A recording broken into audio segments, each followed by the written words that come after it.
Morning students, welcome on G online classes. आपका G online class में स्वागत है। ठीक है, तो आज का करंट अफेयर ये है बच्चों। फर्स्ट एक न्यूज़ है ये, itolizumab injection get DCGI approval for treatment of moderate to sub ARDCS patient. एक इटोलिजुम्ब इंजेक्शन है, ठीक है, उसे डीसीजीआई का अप्रूवल मिल चुका है ट्रीटमेंट के लिए, मतलब जो कोरोना वायरस से अफेक्टेड पर्सन है उनका ट्रीटमेंट के लिए इस दवा को, इस इंजेक्शन को अप्रूवल मिल चुका है डीसीजीआई के द्वारा। तो न्यूज़ क्या है, द डीसीजीआई क्या है, the drug control general of India has given its approval to itolizumab injection for the treatment of कोविड-19 patient with restriction emergency use only in the case of moderate severe acute respiratory disease syndrome. ये जो injection था केवल जो ये थी ARDS patient थे, मतलब एआरडीएस क्या होता है, एक्यूट रेस्पिरेटरी डिस्ट्रेस सिंड्रोम, उनकी ये एक बीमारी है, उनके लिए यूज किया जाता था। लेकिन अब इस पर रिस्ट्रिक्शन लगा हुआ था डीसीजीआई के द्वारा, लेकिन अब उसको अप्रूवल मिल चुका है कि ये जो इंजेक्शन है कोरोना वायरस के लिए भी काम आ सकता है। ठीक है, एजू क्या नाम है, इटोलिजुम्ब, ठीक है, इटोलिजुम्ब। ओके, तो ये न्यूज़ है। DCI has made it clear written informed consent patient will be required by the authority before administering the itolizumab injection.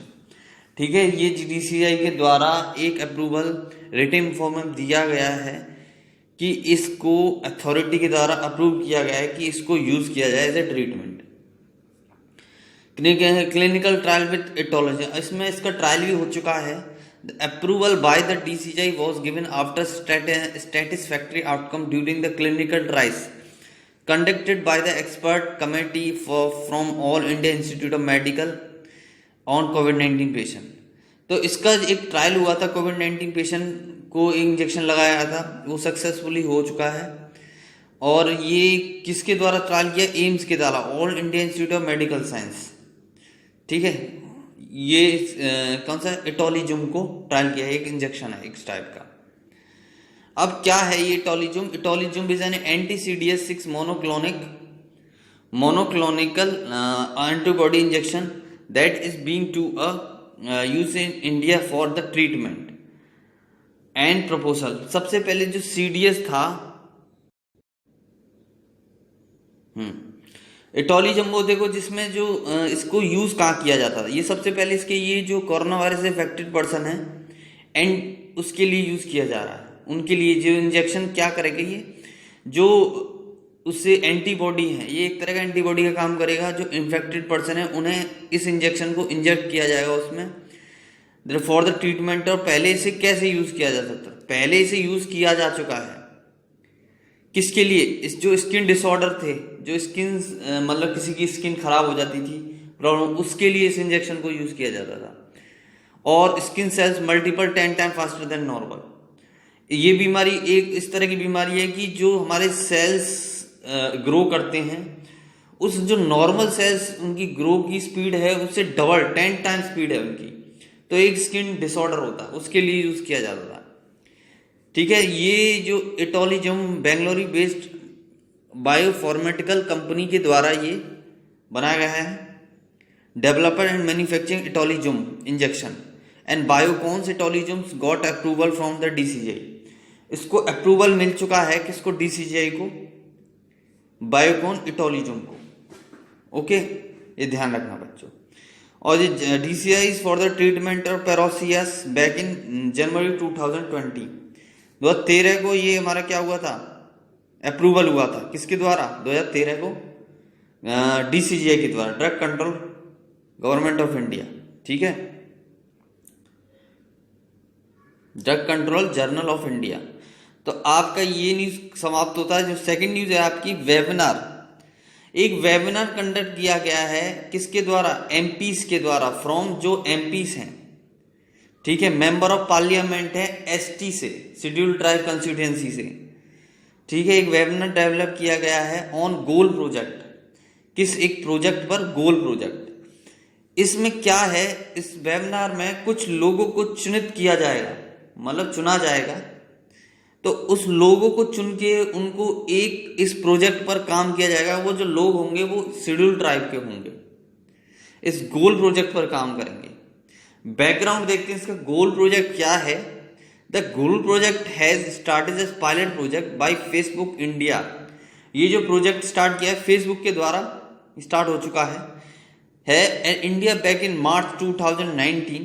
The pilot project was launched with 100 mentees and 25 mentors from ST community। देखो ये जब launch हुआ था तो इसमें 100 mentees लोग थे और 25 मेंटर्स थे।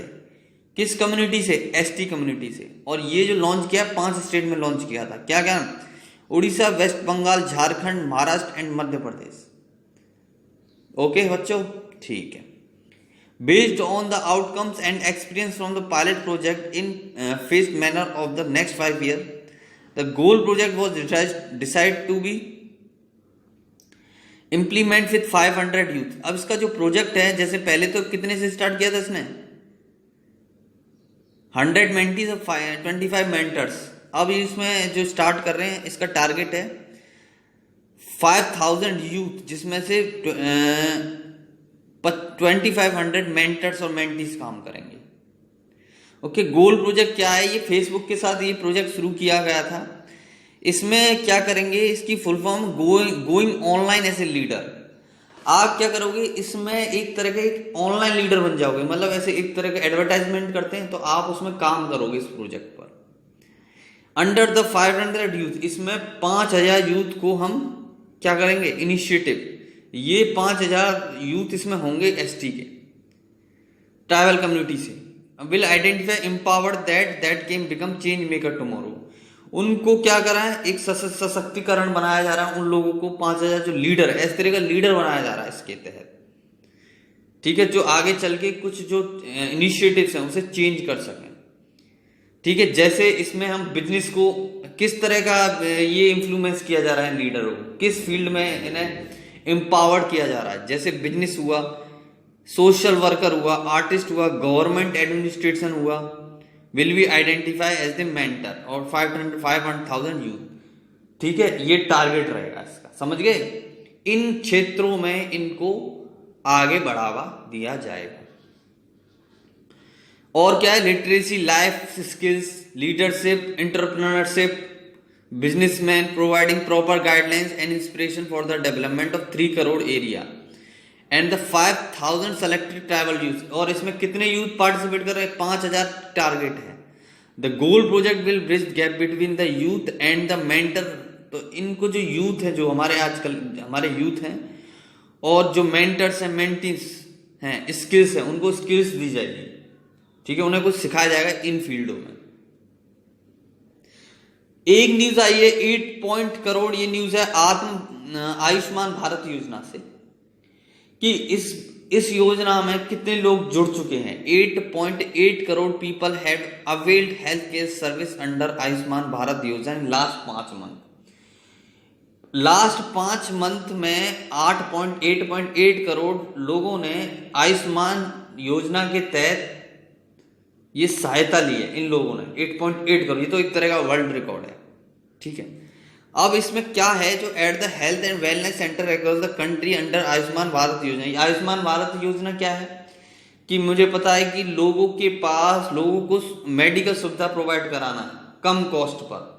ठीक है, जिसके पास पैसे नहीं होते, लाखों का इलाज होता है, तो उसे कौन हेल्प करता है? करीब आयुष्मान भारत के कार्ड के थ्रू उनको हेल्प मिल जाती है। और वो जो पेबल करता है, क्रेडिट देते हैं, वो गवर्नमेंट के द्वारा पे किया जाता है उनके इलाज के लिए। तो इसमें इतने लोगों को फायदा हुआ है इसके तहत। तो यही आपकी न्यूज है। और बहुत सारे आयुष्मान की तरफ से योगा प्रोग्राम शुरू कराए जा रहे हैं, जिससे लोगों को ठीक किया जा सके। ये न्यूज है kharif crop sowing area increase 2.5 time compare to last season. अब जो खरीफ क्रॉप बढ़ रही है इस समय, ठीक है, खरीफ क्रॉप के बारे में बता दूं, लास्ट कंपेयर करेंगे हम तो 2.5 टाइम्स इंक्रीज हो गई है पिछले साल से खरीफ क्रॉप्स। ठीक है, अब ये क्या है? एक तरह का, जैसे kharif crops are grown hot and humid rain fed. जहाँ गर्मी होती है, जैसे कब किस मंथ में खरीफ क्रॉप कल्टीवेशन होता है वो मैं बताऊंगा। As per the data from the Indian meteorological department, ये इंफॉर्मेशन दी गई है AMD के डिपार्टमेंट के द्वारा, June 2020 was the written June in Indian the लास्ट 12 years. As per the LPA long period average the country has excessive overall rainfall. June in, अब पता है कंट्री एक अनुमान लगा रहा है कि इस समय क्या बोलते हैं कि जून जुलाई में एक्सेसिव रेन होने वाली है, हो चुकी है 118%। अब वो 100% एक्सेसिव LPA दिस है रिजल्ट। अब देखो अगर रेन ज्यादा होगी तो खेती बाड़ी भी अच्छी होगी, ठीक है। Sowing area of kharif crop of the country, ये डेटा दे रखा है खरीफ क्रॉप का। और खरीफ क्रॉप होती क्या है, खरीफ क्रॉप कल्टीवेट और हार्वेस्ट की जाती है जनरली जून और नवंबर में। जून में उगाई जाती है, नवंबर में कटाई जाती है इसकी, ठीक है। जून में उगाएंगे, नवंबर में कटाई, depending on the monsoon rain. और ये जो खरीफ क्रॉप है ये मूनसून जो सीजन है, बारिश का मौसम, उस टाइम उगाई जाती है, ठीक है, जिससे हमारा ग्रोथ अच्छा हो। The crop in the west region south west monsoon June में after sometime during last week of May southern parts of country। Kharif crop directly depend on the quantity of timing of rainfall. जो खरीफ crop होती है वो depend करती है rainfall पर, जितनी बारिश अच्छी होगी उतनी हमारी खरीफ क्रॉप्स अच्छी पैदा होगा, प्रोडक्शन अच्छा होगा। अब ये न्यूज है, white paper launch for recommendation on emerging technology policy impacts to make India. एक व्हाइट पेपर, एक वर्चुअल इवेंट किया गया है, किसके द्वारा, डॉक्टर हर्षवर्धन जी के द्वारा। क्या है ये, at the virtual event white paper prepared by the technology information forecasting. देखो ये एक पेपर बनाया गया है, व्हाइट पेपर, ठीक है, लॉन्च किया है इस TIFAC के द्वारा, technology information forecasting and assessment council was launch. किसके द्वारा, डॉक्टर हर्षवर्धन जी के द्वारा ये लॉन्च की है, ठीक है। और ये किस विभाग से आते हैं, union minister of health and family welfare, on 10 जुलाई को। इसका क्या काम होगा, globally supply chain mitigation and impact of the कोविड-19 pandemic.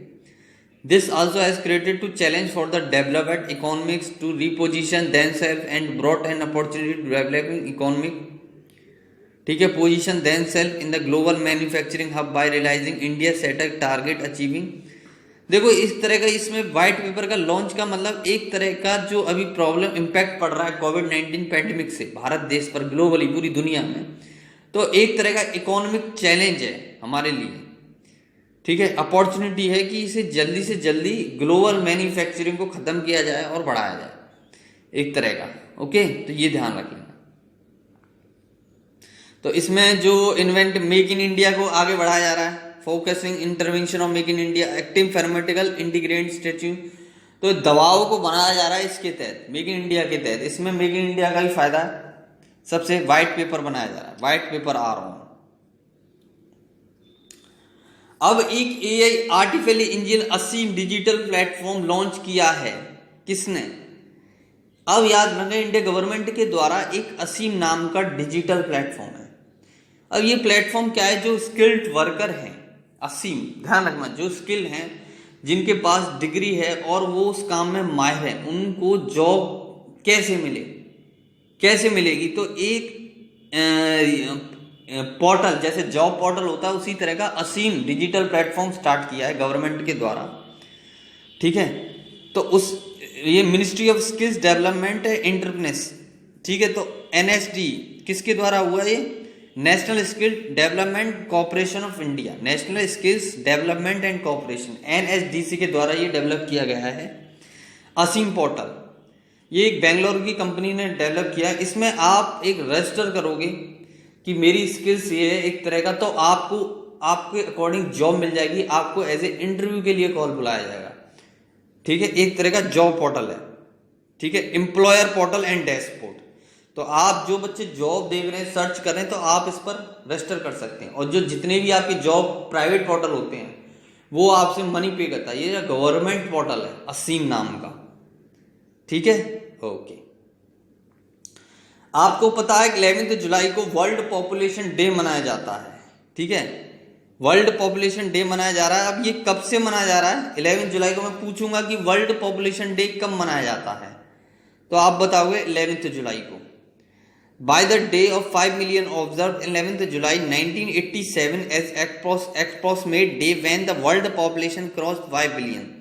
The World Population Day was established in 1989.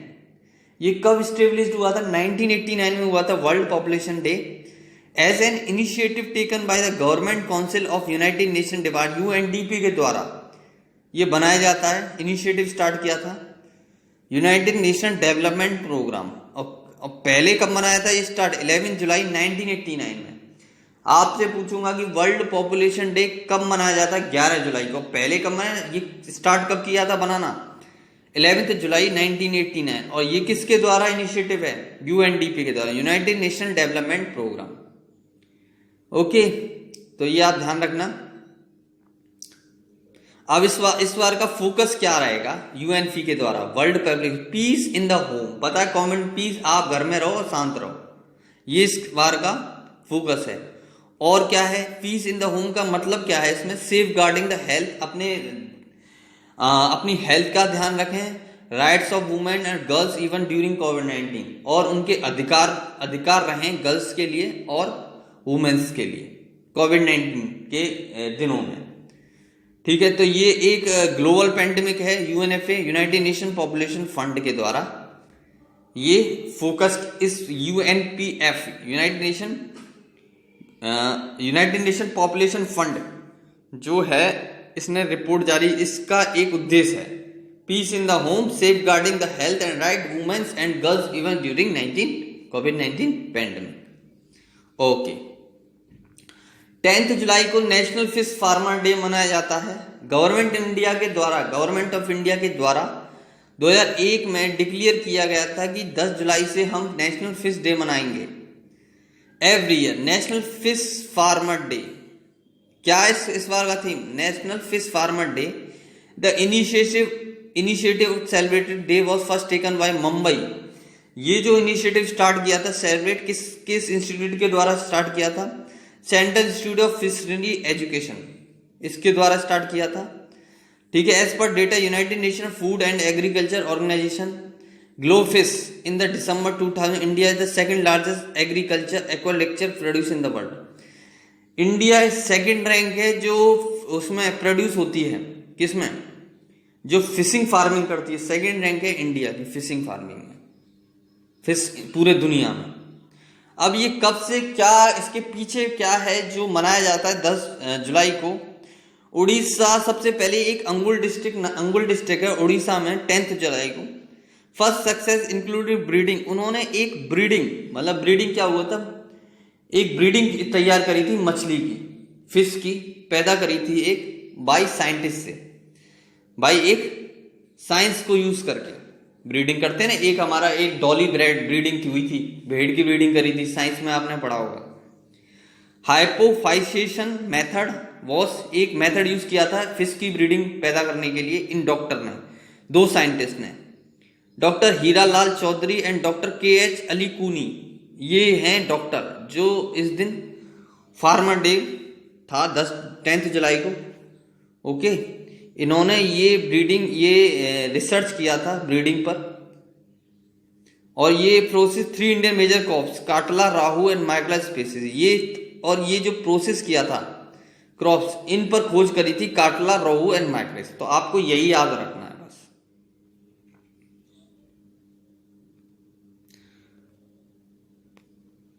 अब ये एक योजना है प्रधानमंत्री मत्स्य संपदा योजना। ये इसमें 20050 करोड़ रुपए इसके तहत प्रधानमंत्री मत्स्य संपदा योजना के तहत इस फार्मिंग प्रोडक्शन को पैसे दिए गए थे कि ज्यादा से ज्यादा प्रोडक्शन हो फिशिंग का।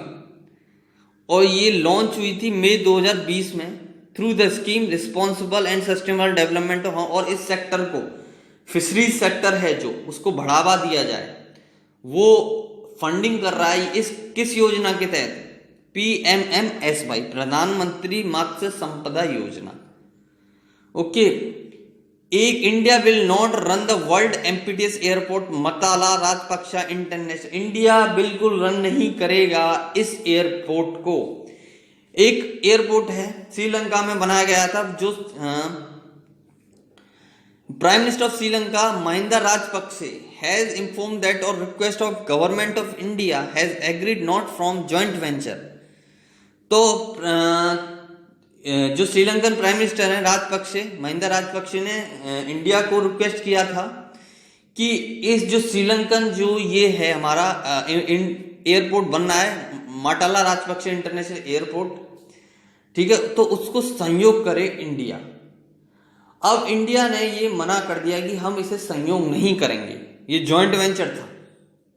और ये जो एयरपोर्ट है किसके द्वारा बनाया गया था, ये जो एयरपोर्ट है किसके नाम पर रखा गया था, ये रखा गया है जो श्रीलंकन के प्राइम मिनिस्टर हैं, क्या नाम है उनका, महिंदा राजपक्षे, ठीक है। और ये back in July Sri Lanka prime minister के नाम पर रखा गया है ये। अब क्या है, civil aviation and inform parliament Sri Lanka, the Sri Lanka government had invented international investment 2017। तो श्रीलंकन गवर्नमेंट क्या कर रही है, जो इन्वेस्टर्स हैं उनको क्या कर रही है, उनको इन्फॉर्म कर रही है कि वो आए और इसको चलाएं, रन करें। तो इंडिया ने इसको बिल्कुल मना कर दिया है साफ, मटाला राजपक्षे ऑपरेट करें, बिकॉज इससे जो एक्सेप्ट किए जा रही थी इस एयरपोर्ट से कि इतनी इनकम होगी, तो वो इनकम नहीं हो पा रही। Only help was offered them was by Indian government. He further added that India will running the international airport as majority stakeholder. ठीक है। अब ये जो एयरपोर्ट बनाया गया था वो किसके द्वारा डेवलप किया गया था, चाइना के द्वारा डेवलप किया था। तो आप अभी समझ जाओ, इसलिए मना कर दिया है इंडिया ने। ओके, तो आपकी न्यूज समाप्त होती है। धन्यवाद।